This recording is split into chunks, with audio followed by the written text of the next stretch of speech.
পেছন ফিরে তাকালো। ভাবছে ফিরতি পথ ধরবে কিনা, কিন্তু পার্কের মাঝামাঝিতে চলে এসছে, এখন আবার ফিরে যাওয়ার কোনো মানেই হয় না। রাস্তায় পাতার খসখস ছাড়া আর কোনো শব্দ নেই। বাতাসে দুলছে ডাল, খসখস শব্দ তুলছে পাতায়। ব্যস্ত শহরের দূরের কোলাহল পার্কের নীরবতা ভঙ্গ করতে পারেনি। ইলেন হাঁটছে। রাতের বাতাসে পাতার ফিসফিসানি। মনে হচ্ছে ও যেন সভ্যতার থেকে কত হাজার মাইল দূরে। হঠাৎ আরেকটা শব্দে কান খাড়া হয়ে গেল ওর।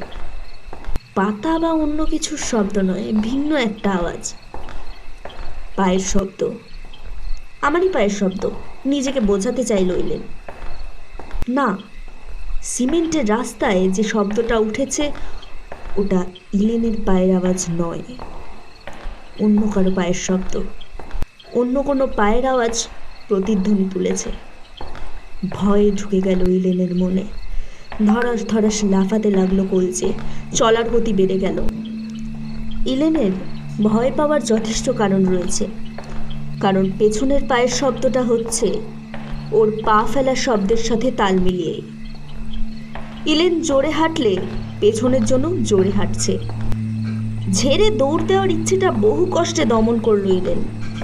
ওর পেছনে যেই থাকুক তাকে বুঝতে দেওয়া যাবে না যে ও ভয় পেয়েছে।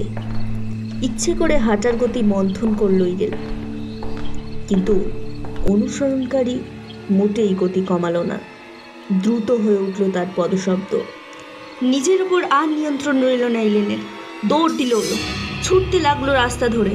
কয়েক সেকেন্ড পেছনে কোনো শব্দ পেল না ইলেন। তারপর ওর হৃৎপিণ্ডের দিরিম দিরিম ঢাকের শব্দ ছাড়িয়ে পেভমেন্ট ভেসে এলো দ্রুত এবং ছদ্মবদ্ধ ছুটন্ত পায়ের আওয়াজ।